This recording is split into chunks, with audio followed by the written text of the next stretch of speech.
Bismillahirrahmanirrahim. Welcome to the video lecture of CFAB 1, that is Financial Accounting and Financial Reporting.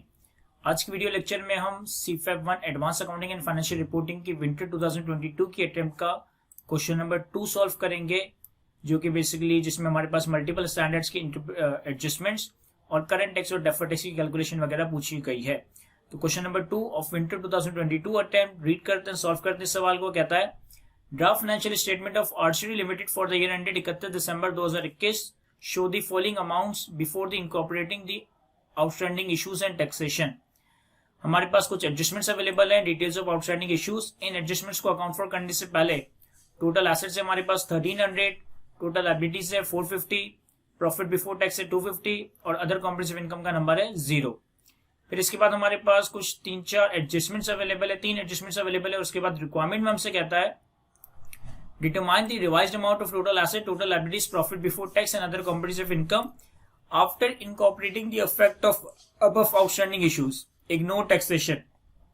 पहले हमें asset liability income और OCI का number calculate करना है, tax को for the time भी ignore कर देना। फिर इसी सवाल की रिक्वायरमेंट नंबर 2 में कहता है prepare relevant note on taxation and deferred tax liability slash asset for inclusion in the company's financial statement for the year ended 31 December 2021। Assume the tax rate is 30%। तो हमारे पास सवाल की बेसिकली 2 रिक्वायरमेंट्स है, total 25 mark की weightage है सवाल की। अब इसकी एडजस्टमेंट्स को रीड करते हैं और फिर अकॉर्डिंगली से मैनेज करते हैं। Adjustment number 1, company operates a funded pension plan for its employees during the year ended 31 December 2021। No entries have been made in the books of the company in respect of the pension except for the contribution paid to the fund debited to pension liability. कह रहा है company के पास एक funded pension plan यानी कि एक pension liability है, pension plan है। ड्यूरिंग द ईयर 2021 कंपनी ने कोई अकाउंटिंग एंट्रीज नहीं बनाई सिवाय कंट्रीब्यूशन के।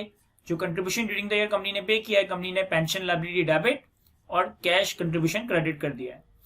Following relevant information has been extracted from the actuarial report for the year ended 31 December 2021। Actuarial report 31 दिसंबर 2021 में ये सारी इंफॉर्मेशन आ रही है।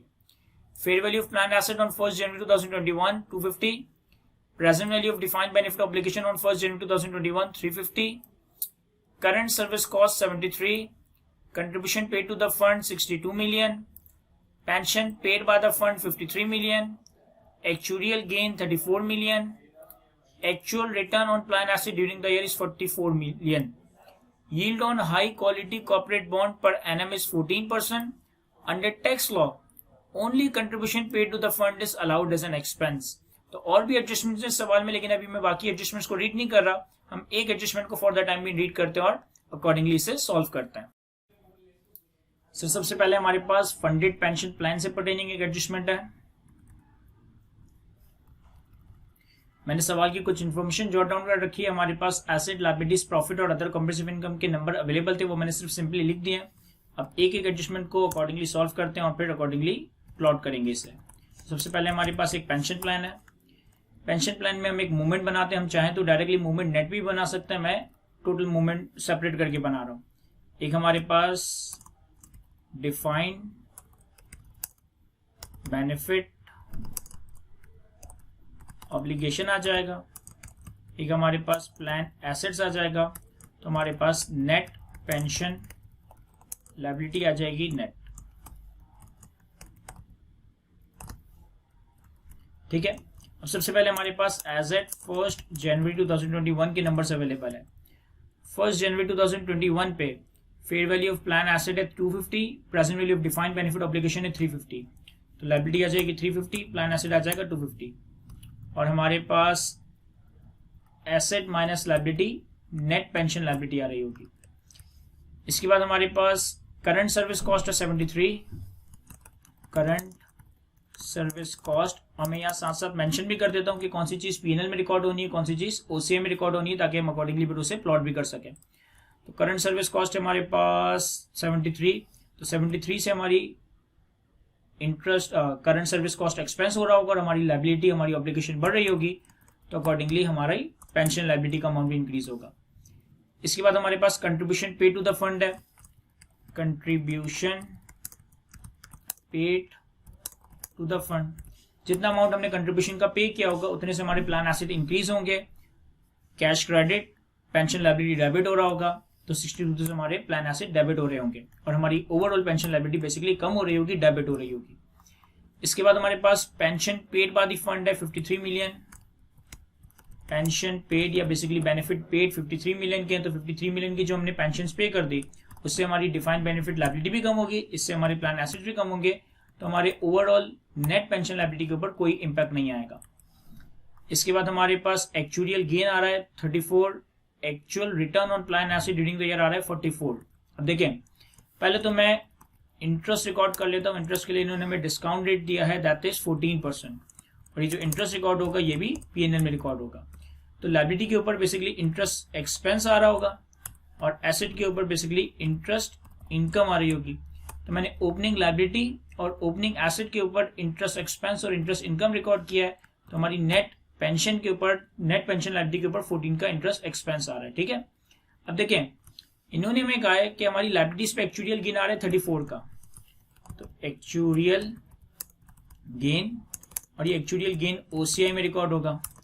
देखिए, अगर लायबिलिटी पे एक्चुअल गेन आ रहा है तो लायबिलिटी का एक्चुअल का गेन बेसिकली लायबिलिटी को कम कर रहा होगा, तभी तो आपकी obligation, defined benefit obligation debit या पेंशन लायबिलिटी डेबिट और अदर कंपनीज इनकम में गेन कर रहा होगा। ये अमाउंट है हमारे पास 34 का, तो -34। और जो हमारे पास प्लान एसेट्स के ऊपर एक्चुअल रिटर्न है वो 44 का है। अब हमने अपने प्लान एसेट्स के ऊपर 35 की इंटरेस्ट इनकम तो रिकॉर्ड की है, लेकिन जो हमारे पास प्लान एसेट्स के ऊपर टोटल रिटर्न या एक्चुअल रिटर्न आया वो 44 का है। तो 44 और एक्चुअल इंटरेस्ट इनकम यानी कि 44 माइनस 35, इन दोनों के डिफरेंशियल से भी जो इंपैक्ट आएगा हमारे प्लान एसेट्स पे वो भी हमारा ओसीआई में रिकॉर्ड हो रहा होगा। मैं रिपीट करता हूं, 44 का एक्चुअल रिटर्न, 35 की इंटरेस्ट इनकम, तो जितना actual return over and above interest income है वो बेसिकली हमारा रीमेजरमेंट गेन है। इसे चाहें तो आप अलग से रीमेजरमेंट गेन के नाम से शो कर दें।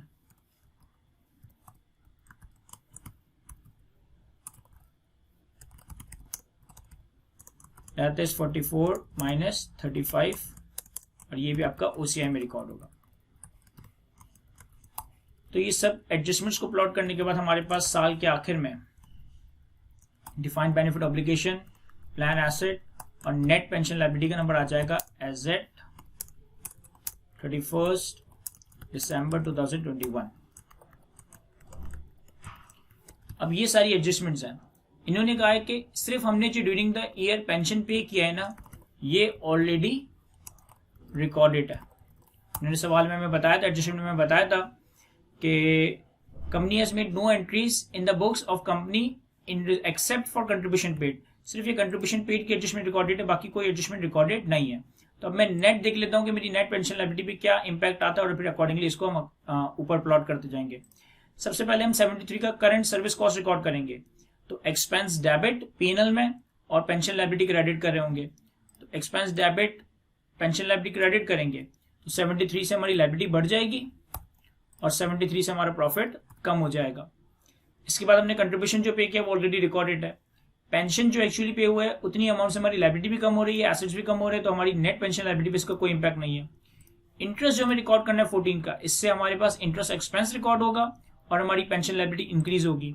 इंटरेस्ट एक्सपेंस रिकॉर्ड होगा तो पेंशन लायबिलिटी इंक्रीज होगी और हमारी प्रॉफिट बिफोर टैक्स का नंबर डिक्रीज हो रहा होगा। फिर जो एक्चुअल गेन आया ओसीआई में 34 का और जो रीमेजरमेंट गेन आया प्लान एसेट्स पे 9 का, इन दोनों अमाउंट से हमारे पास अदर कॉम्प्रिहेंसिव इनकम इंक्रीज होगी और अदर कॉम्प्रिहेंसिव इनकम इंक्रीज होगी तो हमारी जो पेंशन लायबिलिटी वो डिक्रीज होगी। तो 34 एंड 9, इन दो अमाउंट से हमारी पेंशन लायबिलिटी कम होगी तो हमारी ओवरऑल लायबिलिटी कम होगी और हमारे पास अदर कॉम्प्रिहेंसिव इनकम इंक्रीज होगी, तो इसे मैं पॉजिटिव में शो कर देता हूं। तो बेसिकली ये 4 एडजस्टमेंट ऐसी है जो कि हमारी पेंशन प्लान से पर्टेन करती है।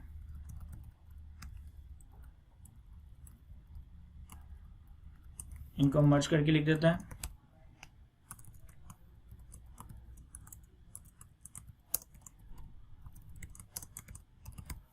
और अगर आप चाहें तो इन एक एक के आगे रीजन भी लिख सकते हैं।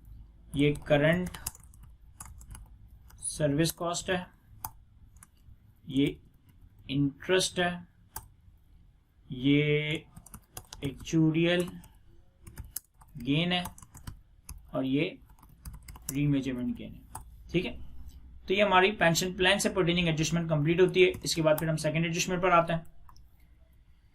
सेकंड एडजस्टमेंट में कहता है no accounting entries have been made in the company's books for the year ended 2020 and 2021 in respect of share appreciation right scheme for the employees announced on 1 January 2020। पिछले साल last year हमने 1 January 2020 पे अपने employees के लिए share appreciation right यानी कि basically cash settle share based payment announce किया था। इसके हवाले से 2020 और 2021 में कोई एंट्रीज रिकॉर्डेड नहीं है। तो अपेरेंटली ऐसा लग रहा है कि शायद यहाँ पे पिछले साल कोई एरर हुआ है जिसको रिकॉर्ड नहीं किया गया। अब हम इसको सही कर रहे होंगे। Anyway, on 1st January 2020, company granted 100 cash settled share appreciation right to each of its 50 employees on the condition that they will remain in the company's employment for 3 years and achieves an annual growth rate of 20% in revenue during the 3 year ended 31 December 2022।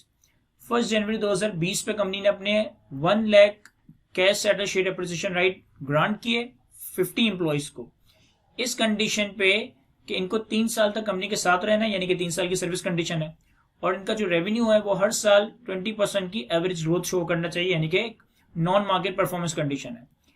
Relevant details on the various date are as follow. फिर इन्होंने हमें 1 January 2020, 31 दिसंबर 2020 और 31 दिसंबर 2021 पे fair value of the share appreciation right दिया है पर share 16, 21, 25। Intrinsic value of each share appreciation right दिए इन्होंने हमें 11, 15 और 20।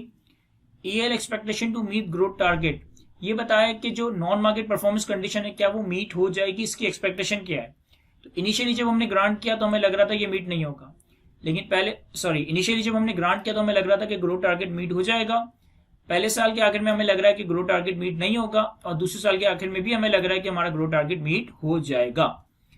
Number of employees already left till date, कितने लोग छोड़ के जा चुके हैं। 1 जनवरी 2020 जब ग्रांट किया था तब तो पूरे 50 लोग थे, कोई छोड़ के नहीं गया था। पहले साल के आखिर में 2 लोग छोड़ के जा चुके हैं और दूसरे साल के आखिर में 6 लोग छोड़ के जा चुके हैं। Further number of employees expected to leave, हर पॉइंट इन टाइम पे क्या मैं एक्सपेक्ट कर रहा हूं कि फ्यूचर में मुझे कितने लोग छोड़कर चले जाएंगे। तो जब मैंने डे 1 पे 50 लोगों को ये शेयर एप्रिसिएशन राइट ग्रांट किया, उस वक्त मुझे लग रहा था कि 8 लोग छोड़ के चले जाएंगे। पहले साल के आखिर में 2 लोग एक्चुअली जा चुके हैं और मुझे फर्दर लगता है कि फर्दर 5 लोग छोड़ के चले जाएंगे।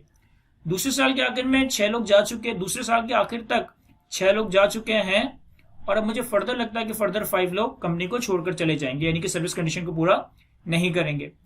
Under tax laws payment against share appreciation right are admissible as expense. तो ये बेसिकली हमारे पास IFRS 2 की cash settled share based payment की एक ट्रांजेक्शन है। अकॉर्डिंगली इसको भी सॉल्व करते हैं और फिर अपने एसेट लायबिलिटी इनकम और OCI के नंबर्स को एडजस्ट करते हैं। नेक्स्ट एडजस्टमेंट हमारे पास cash settled share based appreciation right है। पहले तो हम इसका एक्सपेंस फॉर द ईयर और ईयर एंड पे जो हमारे पास लायबिलिटी मेंटेन होनी चाहिए उसका नंबर कैलकुलेट कर लेते हैं। एक हमारे पास ईयर एंड का कॉलम, उसके बाद number of share appreciation right that are likely to be vested, इसके बाद fair value of share appreciation right at year end, इसके बाद टाइम फैक्टर, एक्सपेंस या लायबिलिटी और एक्सपेंस फॉर द ईयर। ये कुछ कॉलम है जो कि हम जनरली शेयर बेस्ड पेमेंट, चाहे वो कैश सेटल्ड हो चाहे वो इक्विटी सेटल्ड हो, उससे पर्टिनिंग हम वर्किंग बनाते हैं तो हम कॉलम फॉर्म में इसकी वर्किंग कर लेते हैं। अब 1 जनवरी 2020 पे हमने ये ग्रांट किया था, 31 दिसंबर 2020 पहला साल और 31 दिसंबर 2021 हमारा करंट ईयर एंड। तो 31 दिसंबर 2020 और 31 दिसंबर 2021, ठीक है। चूंकि ये cash settled share based payment है तो हमें लायबिलिटी मेंटेन करनी है on the basis of fair value of share appreciation right at year end. तो 31 दिसंबर 2020 पे fair value of share appreciation right है 21 और 31 दिसंबर 2021 पे शेयर एप्रिसिएशन राइट की फेयर वैल्यू 25, तो ये आ जाएगा 21 एंड 25। टाइम फैक्टर को देखें तो चूंकि 3 साल की सर्विस कंडीशन है तो पहले साल के आखिर में 1/3 लायबिलिटी रिकॉर्ड करेंगे, यानी कि 1/3, दूसरे साल के आखिर में 2/3। अब देखें पहले साल के आखिर में 50 में से 2 लोग जा चुके हैं, हमें लगता है कि फर्दर 7 लोग जाएंगे, लेकिन पहले साल के आखिर में हमें लग रहा था कि जो नॉन मार्केट परफॉर्मेंस कंडीशन है फुलफिल नहीं होगी। इसका मतलब है कि हमारे number of share appreciation right likely to be vested 0 थे। लेकिन दूसरे साल के आखिर में हमें लगता है कि नॉन मार्केट परफॉर्मेंस कंडीशन पूरी होगी। अब दूसरे साल के आखिर में से 50 में से 6 लोग जा चुके हैं और हमें लगता है कि फर्दर 5 लोग जाएंगे। तो मैं क्या कर रहा हूं कि 1 लाख शेयर एप्रिसिएशन राइट थे, 1 लाख शेयर एप्रिसिएशन राइट थे जो कि 50 एम्प्लॉयज को दिए गए थे। 50 में से 6 लोग जा चुके और हमें लगता है 5 फर्दर जाएंगे, तो 50 माइनस 6 माइनस 5, इतने number of share appreciation right likely to be vested है 3.9 मिलियन। अब हर ईयर एंड पे हमें लायबिलिटी कितनी मेंटेन करनी है, number of share appreciation right likely to be vested multiply by fair value of share appreciation right multiply by time factor. और चूंकि हमारी सारी वर्किंग रुपीज इन मिलियंस में चल रही है, तो जो भी हमारी आंसर आएगा उसे मैं डिवाइड बाय 1 मिलियन कर देता हूं। तो पहले साल के आखिर में चूंकि हमारी नॉन मार्केट परफॉर्मेंस कंडीशन की मीट होने के चांसेस ही नहीं थे, तो हमारी कोई लायबिलिटी कोई एक्सपेंस फॉर द ईयर नहीं था। लेकिन दूसरे साल के आखिर में हमें 65 की लायबिलिटी मेंटेन करनी है, यानी कि दूसरे साल के आखिर में हमें 65 की एक्सपेंस और लायबिलिटी को रिकॉग्नाइज करना है।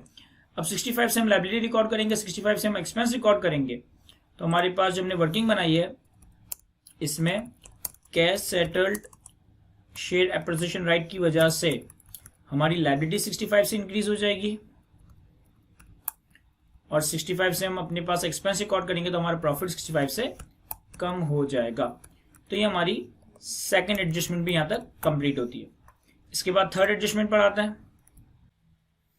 पॉइंट नंबर 3 कहता है investment in bonds of Wrestling Limited was accounted for as a financial asset subsequently measured at fair value through profit and loss instead of accounting for financial asset at subsequently measured at fair value through other comprehensive income. हमने Wrestling Limited के bonds में investment की जिसे हमें fair value through OCI में classify करना था और हमने इसको गलती से फेयर वैल्यू थ्रू पीएनएल में क्लासिफाई कर दिया। On 1 January 21 company purchase 4 million bond having face value of 50 rupees each eight rupees 150 million maturing on 31st December 2025. Transaction cost of 3 million was also incurred on the purchase of bond and coupon rate is 8% per annum payable annually on 31 December while effective interest rate of is 15% per annum. At initial recognition, company determined that bond were not credit impaired. साल के पहले दिन 1 जनवरी 2021 पे आपने bonds purchase किए, 4 million bond purchase किए, 50 की face value है, 150 की प्राइस पे आपने परचेज किए और इनकी मेच्योरिटी डेट 31 दिसंबर 2025 है। 3 मिलियन की ट्रांजेक्शन कॉस्ट है, 8% का कूपन रेट है और 15% का IRR है। फिर कहता है on 31 December 2021 company receive the interest, however due to credit deteriorating credit rating of the bond company determine that there has been a significant increase in the credit risk since the acquisition of the bond. Year end पे हमने interest तो receive कर लिया, लेकिन हमारे bond की जो credit rating है वो डेटोरेट हो गई, जिस वजह से अब हमें लगता है कि हमारे बॉन्ड के क्रेडिट रिस्क में सिग्निफिकेंट इंक्रीज आ चुका है। Following information is available regarding 4 million bond, यानी कि ये जो इन्फॉर्मेशन अवेलेबल है ये पर बॉन्ड नहीं है, ये 4 मिलियन बॉन्ड की इन्फॉर्मेशन अवेलेबल है at the various date is as follow. 1 जनवरी 2021 और 31 दिसंबर 2021 पे हमारे पास expected credit loss life time available है, 12 मंथ अवेलेबल है और हमारे पास fair value in the quoted market available है। Under the tax law impairment and fair value adjustment do not affect the taxable profit while interest income is taxable at coupon rate. Further transaction cost is to be allowed to be capitalized in the cost of investment. Tax वाला impairment of fair value की adjustment को नहीं मानता, वो at the time of disposal या at the time of maturity मानेगा। Tax वाला coupon rate पे जो कूपन हमें रिसीव हुआ है उसको टैक्स करता है और टैक्स वाला ट्रांजेक्शन कॉस्ट को भी कैपिटलाइज करने की इजाजत देता है। तो अभी फिलहाल हम इसकी टैक्स इंप्लीकेशन तो नहीं देख रहे, पहले हम इसकी अकाउंटिंग इंप्लीकेशन देख लेते हैं। अब देखें अगली एडजस्टमेंट है हमारे पास debt investment at fair value through OCI. Sir पहले तो मैं ये देख लेता हूं कि हमने जब इस डेट इन्वेस्टमेंट को फेयर वैल्यू थ्रू पीएनएल में अकाउंट फॉर किया होगा तो हमने क्या काम किया होगा। सर हम अगर इसकी वर्किंग बनाए तो हमने एक column year end, opening investment, interest as per effective IRR, coupon that is coupon rate था हमारे पास 8%, क्लोजिंग इन्वेस्टमेंट और फेयर वैल्यू। ये मैंने कुछ कॉलम्स बना लिए एक अमोर्टाइजेशन स्केड्यूल बनाने के लिए। पहला ही साल है तो 31 दिसंबर 2021 का मैं बना रहा हूं। अब हमने जब इसको पीएनएल कैटेगरी में अकाउंट फॉर किया होगा तो हमने ये काम किया होगा कि हमने जो ट्रांजेक्शन कॉस्ट अकाउंट फॉर की, हमने जो ट्रांजेक्शन कॉस्ट इनकर की है, ट्रांजेक्शन कॉस्ट इस सवाल में 3 मिलियन, ये 3 मिलियन हमने एक्सपेंस आउट कर दिए होंगे और हमने अपनी बॉन्ड को इनिशियली रिकॉर्ड किया होगा फेयर वैल्यू पे दैट इज 150। फिर 150 का 15% हमने इंटरेस्ट रिकॉर्ड किया होगा। फिर हमारे पास 4 मिलियन बॉन्ड थे, 50 की फेस वैल्यू थी और 8% कूपन रेट था, तो 16 का हमारा कूपन माइनस हुआ होगा और हमारे पास क्लोजिंग इन्वेस्टमेंट बनी होगी इन तीनों का टोटल।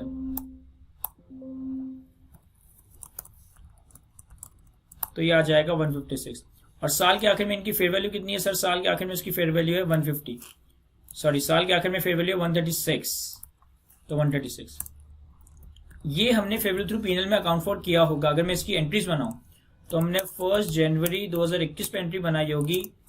ये मैं बना रहा हूं एंट्री ऑलरेडी रिकॉर्डेड। क्या एंट्री हमने ऑलरेडी रिकॉर्ड कर ली होगी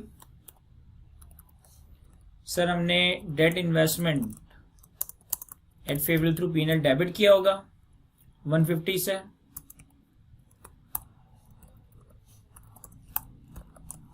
ट्रांजैक्शन कॉस्ट हमने पीएनएल में रिकॉर्ड की होगी 3 मिलियन, और हमने कैश क्रेडिट किया होगा, जो हमने कैश पे किया होगा 153 मिलियन। फिर हमने ईयर एंड पे 31 दिसंबर 2021 पे कैश डेबिट किया होगा, जो हमें कूपन रिसीव हुआ था, that is 16। Interest income record किया होगा एज पर द IRR 22.5, और डिफरेंशियल अमाउंट से हमने अपनी इन्वेस्टमेंट को डेबिट कर दिया होगा, debt investment fair value through PNL 22.5 minus 16। और फिर ईयर एंड पे हमने फेयर वैल्यू गेन की एंट्री भी बनाई होगी, फेयर वैल्यू गेन और लॉस की। तो अगर हमारी क्लोजिंग अमोर्टाइज कॉस्ट है 156 और फेयर वैल्यू 136, तो हमने फेयर वैल्यू लॉस पीएनएल में रिकॉर्ड किया होगा, और अपनी debt investment fair value through PNL को क्रेडिट कर दिया होगा इन दोनों के डिफरेंशियल से 156.5 माइनस 136। ये काम तो वो है जो हमने ऑलरेडी कर दिया है जब हमने इस इन्वेस्टमेंट को fair value through PNL category में रखा है। अगर हम इस इन्वेस्टमेंट को fair value through OCI category में रखते तो फिर हम क्या काम करते? तो भी हम एक अमोर्टाइजेशन स्केड्यूल इसी तरह का बनाते हैं, लेकिन इस अमोर्टाइजेशन स्केड्यूल में जो इन्वेस्टमेंट इनिशियली रिकॉग्नाइज होती वो 150 नहीं, बल्कि 150 प्लस 3 रुपए की ट्रांजेक्शन कॉस्ट भी कैपिटलाइज होती। फिर इस इनिशियल इन्वेस्टमेंट के अमाउंट पे 15% से इंटरेस्ट इनकम रिकॉर्ड होता, 16 का कूपन अपनी जगह रहता, क्लोजिंग इन्वेस्टमेंट ये आती, और साल के आखिर में फेयर वैल्यू ये रह जाती। अब fair value through OCI category में entry that should have been recorded, जो एंट्रीज रिकॉर्ड होनी चाहिए थी वो बना लेते हैं। तो 1 जनवरी 2021 पे हमें एंट्री बनानी चाहिए थी debt investment fair value through OCI debit cash credit 153 से, दैट इज 150 की फेयर वैल्यू और 3 रुपए की ट्रांजेक्शन कॉस्ट। फिर ईयर एंड पे 31 दिसंबर 2021 पे हमें कैश डेबिट करना चाहिए था, जो हमें कूपन रिसीव हुआ, दैट इज 16। हमें इंटरेस्ट इनकम पीएनएल में ही रिकॉर्ड करनी चाहिए थी, दैट इज 22.95, और इन दोनों के डिफरेंशियल से debt investment fair value through OCI को डेबिट करना था 22.95 माइनस 16। फिर ईयर एंड पे फेयर वैल्यू का लॉस रिकॉर्ड करना, क्योंकि क्लोजिंग अमोर्टाइज कॉस्ट है 159.95 और फेयर वैल्यू 136। तो अब की बार जो फेयर वैल्यू का लॉस रिकॉर्ड होना था वो ओसीआई में रिकॉर्ड होना था, क्योंकि ये debt investment fair value through OCI category है, और debt investment fair value through OCI investment credit हो जाता 159.95 माइनस 136। और फिर चूंकि साल के आखिर में इन्होंने ये भी बताया कि हमारी इन्वेस्टमेंट का क्रेडिट रेट सिग्निफिकेंटली बढ़ गया है, तो साल के आखिर में हमें लाइफ टाइम ईसीएल के हिसाब से 15 का लॉस अलाउंस भी रिकॉर्ड करना था। तो हमारे पास एंट्री बन जाती इम्पेयरमेंट लॉस पीएनएल में डेबिट और ओसीआई क्रेडिट 15। अब देखें ये एंट्रीज बन चुकी हैं, ये एंट्रीज बननी चाहिए थी। तो अगर मैं रेक्टिफिकेशन एंट्रीज बनाऊं तो रेक्टिफिकेशन एंट्रीज क्या होंगी देखिएगा।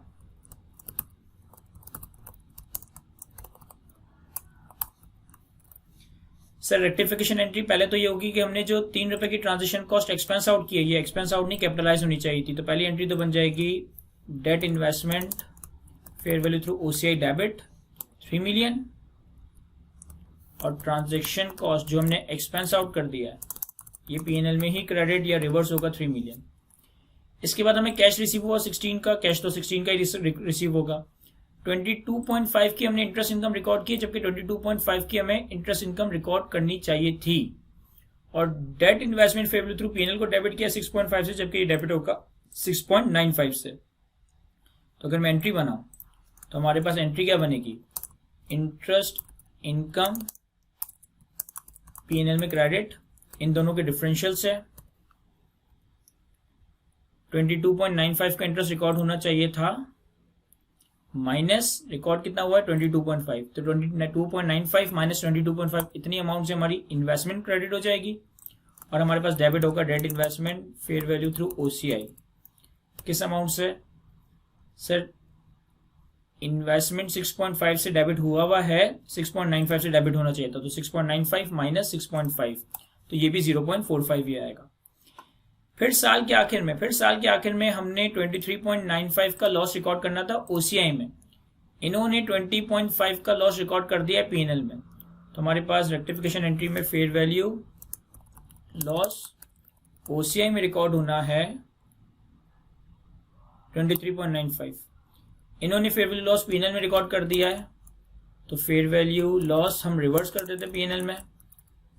इन्होंने फेयर वैल्यू लॉस P&L में रिकॉर्ड किया है 20.5 और इन्होंने जब 20.5 का लॉस रिकॉर्ड किया तो अपनी इन्वेस्टमेंट को 20.5 से ही क्रेडिट किया, जबकि इन्वेस्टमेंट क्रेडिट कितने से होनी चाहिए थी 23.5 से, तो डिफरेंशियल अमाउंट से मैं अपनी डेट इन्वेस्टमेंट को क्रेडिट कर देता हूं 23.95 माइनस 20.5। अगर आप देखेंगे तो आपकी एंट्री भी साथ साथ रिकंसाइल कर रही होगी कि इन दोनों क्रेडिट का टोटल 23.95 बन रहा है। फिर इन्होंने इम्पेयरमेंट वाली एंट्री तो रिकॉर्ड ही नहीं की होगी, वो हम रिकॉर्ड कर लेंगे, तो ये हमारी बेसिकली रेक्टिफिकेशन एंट्रीज है। अब रेक्टिफिकेशन एंट्रीज को हम ऊपर प्लॉट कर देते हैं जो हम एसेट लायबिलिटी इनकम और OCI के नंबर्स को सही कर रहे हैं। पहली एंट्री में मैं एसेट इंक्रीज करूंगा, ट्रांजेक्शन कॉस्ट को P&L में रिवर्स करूंगा, तो हमारे पास जो अगली एडजस्टमेंट है वो है debt investment fair value through OCI। Transaction cost का इम्पैक्ट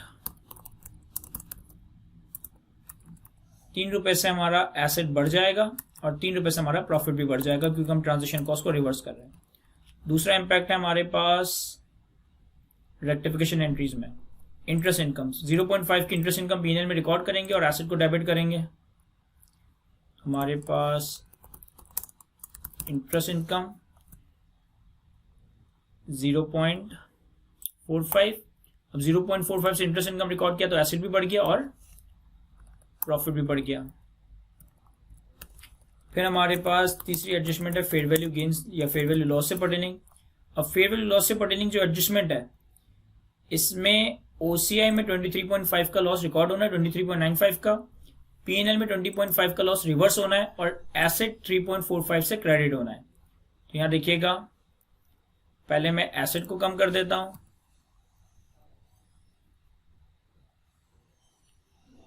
$3.45, फिर हम P&L में लॉस रिवर्स करेंगे, तो हमारा प्रॉफिट बढ़ जाएगा, तो हमारा प्रॉफिट बढ़कर हो जाएगा 20.5 से लॉस रिवर्स होगा तो प्रॉफिट 20.5 से बढ़ जाएगा और हम OCI में लॉस रिकॉर्ड करेंगे तो OCI में हमारे पास लॉस रिकॉर्ड हो जाएगा 23.95।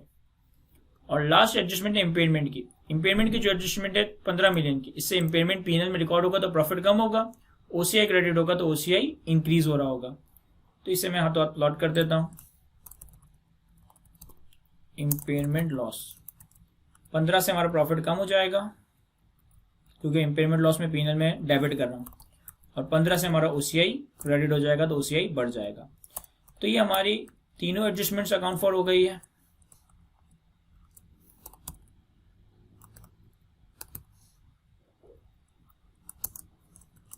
ये हमारे पास एडजस्टेड नंबर्स आ गए, हमारे पास एसेट्स के, लायबिलिटी के, प्रॉफिट के और अदर कॉम्प्रिहेंसिव इनकम के। तो यहां तक सवाल की एक रिक्वायरमेंट कंप्लीट होती है जिसमें हमें एसेट, लायबिलिटी, प्रॉफिट और अदर कॉम्प्रिहेंसिव इनकम के एडजस्टेड नंबर कैलकुलेट करने थे। इसके बाद सवाल की अगर दूसरी रिक्वायरमेंट देखें तो दूसरी रिक्वायरमेंट में हमें टैक्सेशन पे नोट बनाना है, करंट टैक्स टैक्सेशन पे भी नोट बनाना है, डेफर्ड टैक्स एसेट और डेफर्ड टैक्स लायबिलिटी का भी नोट बनाना है और टैक्स रेट हमारे पास 30% है, तो इसे भी सॉल्व कर लेते हैं।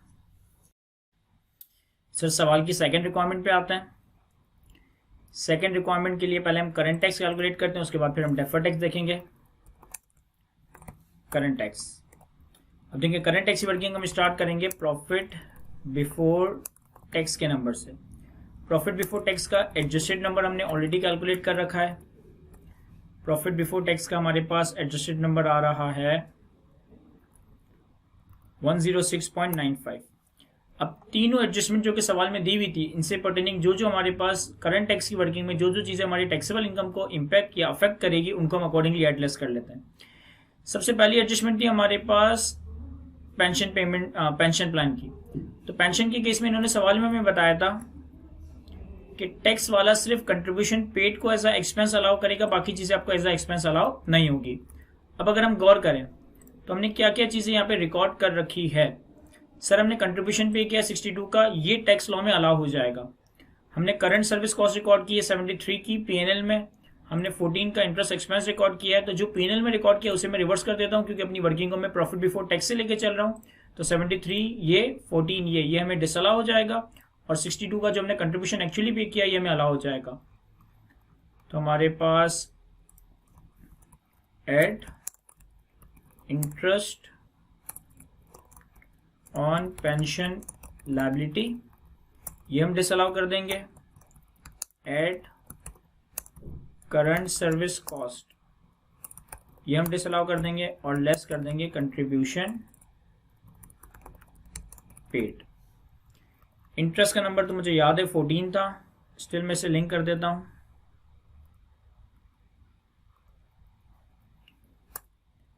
करंट सर्विस कॉस्ट का नंबर भी हम ऐड कर देते हैं, आई गेस कि वो 73 था, और जो कंट्रीब्यूशन हमने पे किया 62, ये हमारा टैक्सेबल इनकम की वर्किंग में लेस हो जाएगा। ठीक हो गया। इसके बाद जो सेकंड एडजस्टमेंट थी शेयर एप्रिसिएशन राइट की, तो शेयर एप्रिसिएशन राइट वाली जो एडजस्टमेंट है ये टैक्स वाला अलाउ करेगा जब हम एक्चुअली शेयर बेस्ड पेमेंट या एक्चुअली शेयर एप्रिसिएशन राइट की पेमेंट करेंगे। तो अभी तो हमने कोई पेमेंट की ही नहीं है, तो हमने अपने अकाउंट्स में जो भी 65 की लायबिलिटी और एक्सपेंस रिकॉर्ड किया ये हमें भी फिलहाल अलाउ नहीं होगा। तो इसको भी अपनी टैक्सेबल वर्किंग में, टैक्सेबल इनकम की वर्किंग में डिसअलाउ करने के लिए ऐड कर देता है। Add share based payment expense, और ये है हमारे पास 65। और फिर तीसरी एडजस्टमेंट है हमारी debt investment at fair value through OCI के हवाले से। अब देखिए debt investment at fair value through OCI के हवाले से ट्रांजेक्शन कॉस्ट हमारी कैपिटलाइज होनी चाहिए, टैक्स में भी अकाउंट्स में भी, तो ये तो सेम है। अकाउंट्स में हमारे पास इंटरेस्ट इनकम रिकॉर्ड हुआ है 22.95। टैक्स वाला सिर्फ कूपन का इंटरेस्ट अलाउ करवाएगा, तो जितना interest income over and above coupon है ये डिसअलाउ हो जाएगा। तो मैं लेस कर देता हूं interest income in excess of coupon. तो कूपन से ज्यादा जितना भी इंटरेस्ट है सर वो कितना है, वो है 6.95। तो 6.95 की interest income in excess of coupon ये डिसअलाउ करवा देता है। और फिर हमने अपने अकाउंट्स में इंपेयरमेंट लॉस भी रिकॉर्ड किया हुआ है 15 का, टैक्स वाला इंपेयरमेंट को भी नहीं मानता। हमने अपने अकाउंट्स में फेयर वैल्यू लॉस भी रिकॉर्ड किया, लेकिन वो ओसीआई में रिकॉर्ड हुआ है, और हम अपनी वर्किंग को प्रॉफिट बिफोर टैक्स से लेके चल रहे हैं। तो ओसीआई को तो मैं इग्नोर ही कर देता हूं। इंपेयरमेंट लॉस जो पीएनएल में रिकॉर्डेड है इसे रिवर्स कर देता है। एड इंपेयरमेंट लॉस, ये आ जाएगा हमारे पास 15। तो ये हमारे पास फाइनली टैक्सेबल इनकम कैलकुलेट हो गई, और टैक्सेबल इनकम पे 30% से हम करंट टैक्स कैलकुलेट कर लेंगे। तो ये आ गया टैक्सेबल इनकम, और ये आ गया करंट टैक्स। अब इसके बाद आते हैं हम डेफर्ड टैक्स की कैलकुलेशन पे।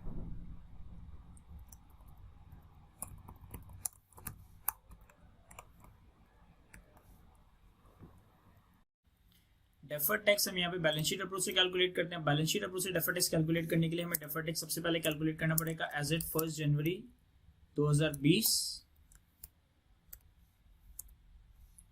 और फिर हम डेफर्ड टैक्स कैलकुलेट करेंगे एज एट 31 दिसंबर 2021, सॉरी 1 जनवरी 2021 और 31 दिसंबर 2021।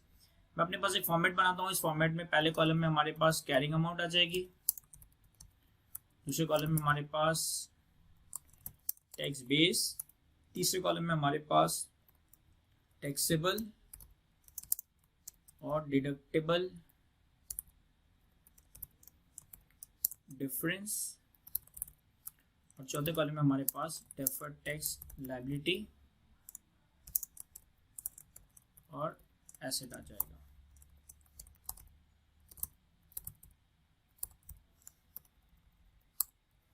अब देखिए सवाल में 3 एडजस्टमेंट्स थी। एक थी हमारे पास पेंशन लायबिलिटी,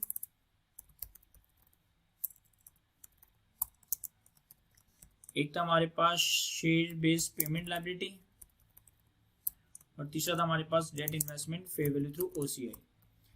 यही 3 एडजस्टमेंट साल के शुरू में, यही 3 एडजस्टमेंट साल के आखिर में। अब देखें पेंशन लायबिलिटी का अमाउंट हमारे पास साल के शुरू में कितना था सर? पेंशन लायबिलिटी का अमाउंट हमारे पास साल के शुरू में था 100। पेंशन टैक्स वाला कंट्रीब्यूशन पेड को मानता है तो उसकी टैक्स बेस 0। साल के आखिर में पेंशन लायबिलिटी का अमाउंट कितना था सर? साल के आखिर में हमारे पास पेंशन लायबिलिटी का अमाउंट था 82, और टैक्स वाला अगेन कंट्रीब्यूशन पेड को मानता है तो टैक्स बेस 0। इसके बाद शेयर बेस्ड पेमेंट लायबिलिटी साल के शुरू में तो थी ही नहीं, साल के आखिर में हमने share based payment liability record की है 65, और टैक्स वाला इस शेयर बेस्ड पेमेंट की लायबिलिटी को भी नहीं मानता। अच्छा, मैं इस फॉर्मेट में एसेट्स को पॉजिटिव शो करता हूँ, लायबिलिटी को नेगेटिव शो करता हूँ, तो हमारे पास टैक्सेबल और डिफरेंस डिडक्टेबल डिफरेंस खुद ही सही कैलकुलेट होते हैं। तो चूंकि ये लायबिलिटीज हैं तो इनको मैं नेगेटिव कर देता हूँ, चूंकि ये लायबिलिटी है तो इसे मैं नेगेटिव कर देता हूँ। अच्छा, इसके अलावा डेट इन्वेस्टमेंट भी हमने during the year he purchase किया था, तो opening carrying value tax base कुछ भी नहीं है। साल के आखिर में डेट इन्वेस्टमेंट की जो क्लोजिंग कैरिंग वैल्यू आ रही है वो आ रही है 136, क्योंकि हम इसे फेयर वैल्यू पे लेकर आ गए थे। जबकि टैक्स वाला फेयर वैल्यू के एडजस्टमेंट को नहीं मानता। टैक्स वालों के लिए इसकी क्लोजिंग टैक्स बेस कितनी होगी? 150 की कॉस्ट थी और 3 मिलियन की ट्रांजेक्शन कॉस्ट, जो टैक्स वाला भी कैपिटलाइज करने की इजाजत देता है। तो ये हमारे पास सारी चीजों के कैरिंग अमाउंट और टैक्स बेस आ गई। अब carrying amount minus tax base करता हूं, अगर मेरे पास पॉजिटिव आंसर आएगा तो ये टैक्सेबल डिफरेंस है, अगर मेरे पास नेगेटिव आंसर आएगा तो ये डिडक्टेबल डिफरेंस है। और जो भी टैक्सेबल या डिडक्टेबल डिफरेंस आया इस पर आप 30% अप्लाई करेंगे तो आपके पास डेफर्ड टैक्स एसेट या लायबिलिटी के नंबर्स आ जाएंगे। तो हमारे पास साल के शुरू में डेफर्ड टैक्स एसेट है 30 का, हमारे पास साल के आखिर में डेफर्ड टैक्स एसेट है 49.2 का। तो हमारे पास for the year deferred tax expense या for the year deferred tax income वगैरह कैलकुलेट हो जाएगी। लेकिन for the year deferred tax को कैलकुलेट करने के लिए थोड़ा सा हम एक टी अकाउंट बना लेते हैं डेफर्ड टैक्स से पर्टेनिंग।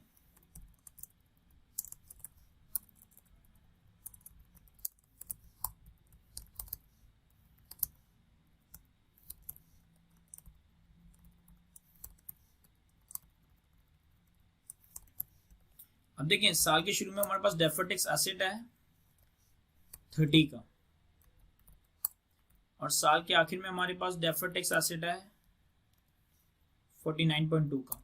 तो ऐसा नहीं है कि ओपनिंग और क्लोजिंग डेफर्ड टैक्स में जो भी डिफरेंशियल आ रहा है वो मैं डेफर्ड टैक्स एक्सपेंस या डेफर्ड टैक्स एसेट आंख बंद करके पीएनएल में रिकॉर्ड कर दूंगा। यहाँ जो ओपनिंग और क्लोजिंग डेफर्ड टैक्सेस में डिफरेंस आ रहे हैं, इसमें से कुछ चीजें ऐसी हैं जो पीएनएल में रिकॉर्ड होगी, कुछ चीजें ऐसी है जो कि हमारी ओसीआई में रिकॉर्ड होगी। अब कितना डेफर्ड टैक्स ऐसा है जो कि हमारा पीएनएल में रिकॉर्ड होगा और कितना डेफर्ड टैक्स ऐसा है जो हमारा ओसीआई में रिकॉर्ड होगा, इसके हवाले से वर्किंग देख लेते हैं। Deferred tax for the year, इसके लिए हम अकाउंट्स और टैक्स के एक्सपेंसेस और इनकम को कंपेयर कर रहे होंगे। तो सबसे पहले आ जाएगा हमारे पास टैक्स एक्सपेंस, और अगर टैक्स में इनकम होगी तो इनकम को नेगेटिव में शो कर देंगे। इसके बाद अकाउंटिंग एक्सपेंस और अकाउंटिंग इनकम, इसके बाद इन दोनों का डिफरेंस टैक्सेबल और आइदर डिडक्टेबल, और फिर अकॉर्डिंगली हमारे पास डेफर्ड टैक्स एक्सपेंस या फिर इनकम आ जाएगी। और इनकी रिकॉग्निशन कहाँ पे करनी है उसको भी हम एक जगह लिख देंगे कि हमें आइदर ये पीएनएल में रिकॉर्ड करना है या ओसीआई में रिकॉर्ड करना है। अब हमारे पास इस सवाल में जो एडजस्टमेंट्स थी, सबसे पहले हमारे पास पेंशन लायबिलिटी की एडजस्टमेंट्स थी। तो पेंशन लायबिलिटी से पर्टेनिंग क्या क्या टैक्स एक्सपेंस था, क्या क्या अकाउंटिंग एक्सपेंस था, उनको एक जगह रख देते हैं। देखें पेंशन के हवाले से हमने जो कंट्रीब्यूशन पे किया था वो हमें as a expense tax law में अलाउ हो रहा था, इसीलिए इसे हमने करंट टैक्स की वर्किंग में, टैक्सेबल इनकम की वर्किंग में भी माइनस किया था। तो अगर मैं पेंशन की वर्किंग्स पे जाऊँ तो पेंशन की वर्किंग में हमारे पास ये सारी एडजस्टमेंट्स हैं जो कि फॉर द ईयर है। इसमें 62 का जो कंट्रीब्यूशन पे किया है ये हमारा टैक्स एक्सपेंस है, तो इसे मैं टैक्स एक्सपेंस के कॉलम में शो कर देता हूँ। अकाउंट्स में हमारे पास एक्सपेंस क्या क्या होगा सर? अकाउंट्स में हमारे पास एक तो करंट सर्विस कॉस्ट हमारा एक्सपेंस है, अगर आप फॉर्मूला बार को देखें तो 73 का अकाउंटिंग एक्सपेंस आ जाएगा। फिर हमारे पास अकाउंट्स में इंटरेस्ट एक्सपेंस आ रहा था 12 का, तो 14 का प्लस 14। इसके अलावा हमारे पास रीमेजरमेंट गेन और एक्चुअल गेन आ रहा था, लेकिन ये दोनों चीजें ओसीआई में रिकॉर्ड करनी है तो इसे मैं यहाँ नहीं ले रहा। यहाँ मैं फिलहाल सिर्फ करंट सर्विस कॉस्ट जो कि पीएनएल में रिकॉर्ड हो रहा है और इंटरेस्ट एक्सपेंस जो कि पीएनएल में रिकॉर्ड हो रहा है, इन दोनों का टोटल ले रहा हूँ। तो ये हमारे पास आ गया 87 का अकाउंटिंग एक्सपेंस जो पीएनएल में रिकॉर्ड हुआ है। तो इसका जो डेफर्ड टैक्स इंपैक्ट होगा वो भी हमारा पीएनएल में रिकॉर्ड होगा। पेंशन लायबिलिटी के हवाले से हमारे पास ओसीआई में जो चीजें रिकॉर्ड होंगी, देखिए टैक्स पर्सपेक्टिव से तो ओसीआई में कुछ भी रिकॉर्ड नहीं हो रहा, अकाउंट्स में ओसीआई में गेन रिकॉर्ड हो रहा है तो उस गेन को लिंक कर देते हैं। अकाउंट्स में ओसीआई में एक तो एक्चुअल गेन रिकॉर्ड हो रहा है 34 का, और एक हमारे पास रीमेजरमेंट गेन ओसीआई का रिकॉर्ड हो रहा है 9 रुपीज। तो इन दोनों को मैंने नेगेटिव भी रखा है क्योंकि हम इनकम को यहाँ नेगेटिव में रखेंगे। तो ये हमने टैक्स एक्सपेंस जिसका इम्पैक्ट पीएनएल में, अकाउंटिंग एक्सपेंस जिसका इम्पैक्ट पीएनएल में। इसी तरह से टैक्स एक्सपेंस जो कि रीमेजरमेंट गेन और लॉस था, और अकाउंटिंग इनकम या एक्सपेंस जिसका इम्पैक्ट ओसीआई में रिकॉर्ड होना था। इसके बाद सेकेंड एडजस्टमेंट थी हमारे पास cash settled share based payment. Cash settle share based payment. अब cash settle share based payment के हवाले से टैक्स में तो फिलहाल कोई भी एक्सपेंस नहीं है क्योंकि जब ये वेस्ट होंगे तब टैक्स में एक्सपेंस अराइज होगा, लेकिन जो भी अकाउंट्स में हमने एक्सपेंस रिकॉर्ड किया ये अकाउंट एक्सपेंस के कॉलम में आ जाएगा। और अकाउंट्स में हमने एक्सपेंस रिकॉर्ड किया था 65 का हमारा एक्सपेंस फॉर द ईयर था। और तीसरा हमारे पास था debt investment at fair value through OCI. Debt investment at fair value through OCI, सबसे पहले अकाउंट्स में हमारे पास इनकम रिकॉर्ड हुई थी जो हमने during the year coupon receive किया था। सॉरी, टैक्स में जो हमने during the year coupon receive किया था, ये हमारे पास टैक्स पर्सपेक्टिव से इनकम थी। तो हमने coupon during the year receive किया था 16 का। तो 16 का जो मैंने कूपन रिसीव किया इसे मैंने अकाउंट टैक्स में एज अ इनकम दिखा दिया, नेगेटिव दिखा दिया। अकाउंट्स में हमारे पास इनकम में क्या क्या चीजें आ रही हैं वो चीजें पहले कंसिडर कर रहा हूँ जो पीएनएल में रिकॉर्ड होंगी। तो हमारे पास अकाउंट्स में एक तो इंटरेस्ट इनकम आएगा, टोटल हमारे पास जो इंटरेस्ट इनकम है दैट इज 22.95, ये हम अकाउंट्स में ले लेते हैं। इसके अलावा डेट इन्वेस्टमेंट का देखिए, ये कूपन रिसीव, ये इंटरेस्ट इनकम, इन दोनों के दरमियान जो डिफरेंस है ये पीएनएल में रिकॉर्ड होगा। और कुछ चीजें ऐसी हैं जो कि डेट इन्वेस्टमेंट से बढ़ी ओसीआई में रिकॉर्ड होगी। वो कौन कौन सी है? टैक्स में तो कुछ भी नहीं, अकाउंट्स में हमारे पास फेयर वैल्यू का गेन और लॉस और इम्पेयरमेंट का गेन और लॉस आ रहा है। तो हमारे पास अगर हम देखें फेयर वैल्यू का लॉस आ रहा है 23.95, तो 23.95 को मैंने यहाँ प्लॉट कर दिया एज अ एक्सपेंस, चूंकि ये एक्सपेंस है तो इसे मैं पॉजिटिव दिखा रहा हूँ। और इसके अलावा इम्पेयरमेंट की वजह से हमारे पास ओसीआई क्रेडिट हुआ था दैट इज ऑफ 15, तो 23.95 का लॉस और 15 की ओसीआई में इनकम, तो मैंने नेट लॉस ले लिया दैट इज 8.95, ये 23 माइनस 15 है। अच्छा, एक इम्पेयरमेंट लॉस भी है जो कि हमारा क्या कहते हैं पीएनएल में रिकॉर्ड होगा, तो इसे मैं प्लस कर देता हूँ इस इनकम में, या मैं चाहूँ तो अलग कॉलम बना देता हूँ। ये बेसिकली कूपन एंड इंटरेस्ट है, ये फेयर वैल्यू या ओसीआई एडजस्टमेंट्स हैं, और एक हमारे पास इम्पेयरमेंट है जो कि पीएनएल में रिकॉर्ड होगी, और इसका भी जो इम्पैक्ट है वो पीएनएल में ही जाएगा। तो टैक्स में तो कुछ भी नहीं, अकाउंट्स में जो इम्पेयरमेंट आएगा दैट इज आई गेस 15 था, वो 15 का इम्पेयरमेंट पीएनएल में जाएगा। तो अभी हमने टैक्स और अकाउंट्स एक्सपेंस और इनकम के नंबर्स प्लॉट कर दिए, इनके दरमियान डिफरेंस लेता है, डिफरेंस या तो टैक्सेबल होगा या डिडक्टेबल होगा। और हमारे पास जो टैक्स रेट था हमारे पास 30%, हमने करंट टैक्स जो कैलकुलेट किया है वो 30% से कैलकुलेट किया।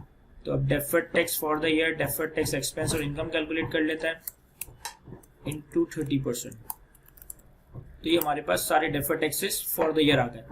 अब इनमें से जो पीएनएल और ओसीआई में रिकॉर्ड करना है उनको एक जगह कर देता है कि कितना पीएनएल में रिकॉर्ड होगा, कितना ओसीआई में रिकॉर्ड होगा। तो हमारे पास 7.5 नेगेटिव, 19.5 नेगेटिव, 2.09 पॉजिटिव और 4.5 नेगेटिव, ये हमारा पीएनएल में डेफर्ड टैक्स रिकॉर्ड होगा। और चूंकि ये नेगेटिव आ रहा है तो ये हमारे पास डेफर्ड टैक्स इनकम है।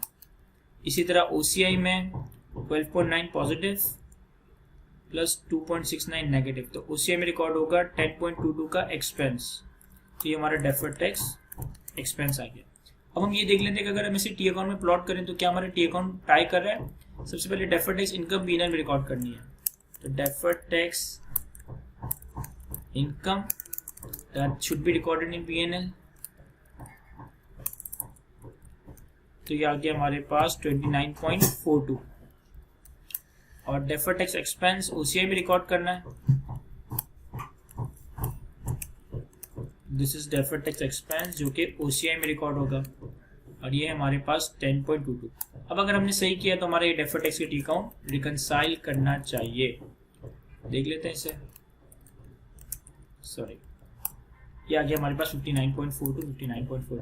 तो ये हमारा डेफर्ड टैक्स का टी अकाउंट भी रिकंसाइल कर दिया। अब हम फाइनली अपनी टैक्स रिकंसिलिएशन बनाते हैं, तो टैक्स रिकंसिलिएशन में यहाँ बना लेता हूँ। यहाँ देखें हमारे पास टैक्स एक्सपेंस का नोट आ जाएगा, कोई भी अब इसे नोट नंबर देते हैं, लेट्स से नोट नंबर 19। अगर हम सवाल की रिक्वायरमेंट देखें तो सवाल की रिक्वायरमेंट में हमसे कहा था कि prepare relevant notes on taxation and deferred tax liability slash asset for inclusion in the company's financial statement for the year. हमें डेफर्ड टैक्स का नोट बनाना है, तो मैं प्रॉपर इसकी फॉर्मेटिंग कर लेता हूँ। Archery Limited notes to the financial statement, और हमारे पास जो ईयर एंड था that is 31 December 2021 for the year 31 दिसंबर 2021। अब पहले हम टैक्स एक्सपेंस का नोट बनाते हैं, तो टैक्स एक्सपेंस के नोट को वो भी आप नोट नंबर देते हैं, let's say note number 18 tax expense. Tax expense के नोट में तीन चीजें आएंगी, करंट टैक्स, डेफर्ड टैक्स और प्रायर ईयर टैक्स। इस सवाल में कोई प्रायर ईयर टैक्स की तो एडजस्टमेंट नहीं है, लेकिन सिर्फ for the sake of presentation में से प्लॉट कर रहा हूँ। करंट टैक्स एक्सपेंस था हमारे पास 61.5। डेफर्ड टैक्स जो मैं P&L में रिकॉर्ड करना है वो डेफर्ड टैक्स इनकम है, और प्रायर ईयर टैक्स एडजस्टमेंट कोई नहीं है, तो हमारे पास tax expense for the year आ गया इन दोनों का नेट 32.09। अब हम एक रिकंसिलिएशन बनाते हैं, note number 18.1 that is reconciliation between tax on accounting profit and tax expense। तो हमारे पास प्रॉफिट बिफोर टैक्स का जो एडजस्टेड नंबर है, प्रॉफिट बिफोर टैक्स का हमारे पास एडजस्टेड नंबर हमने करंट टैक्स की वर्किंग में स्टार्ट किया था, दैट वाज 106.95। इस पे हम अप्लाई कर देंगे 30% का रेट, तो ये आ गया हमारे पास tax on profit before tax at the rate of 30%। और चूंकि हमारे पास इस सवाल में कोई परमानेंट डिफरेंस नहीं है और कोई रेट एडजस्टमेंट वगैरह भी नहीं है, तो हमारे पास टैक्स एक्सपेंस ये ऑलरेडी इसे रिकंसाइल कर रहा है, कोई हमारे पास रिकंसिलिंग आइटम नहीं आ रहा। हमारे पास tax expense for the year जो कैलकुलेट हुआ था वो 32.09 ही कैलकुलेट हुआ था। इसके बाद एक और नोट बनाना है इस सवाल में, लेट्स से इसी भी नोट नंबर कोई भी दे दें, let's say note number 22 deferred tax asset slash liability. चूंकि मुझे मालूम है कि यहाँ पे डेफर्ड टैक्स एसेट कैलकुलेट हो रहा है, तो मैं एसेट को पॉजिटिव रख रहा हूँ और लायबिलिटी को नेगेटिव रख रहा हूँ, ठीक है। अब देखिए हमारे पास इस नोट में opening deferred tax asset slash liability आ जाएगा,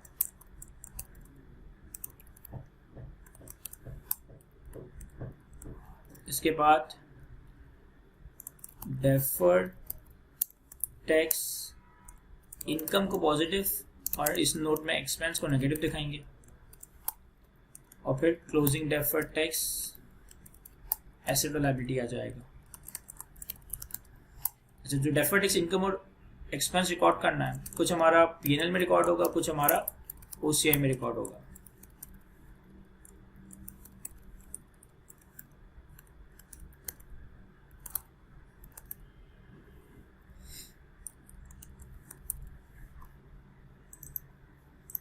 अब हमारे पास तीन चीजों पे हमने डेफर्ड टैक्स रिकॉर्ड किया। Number 1 is pension liability, number 2 is share based payment liability, and number 3 is debt investment at fair value through other comprehensive income. Pension liability पे ओपनिंग हमारे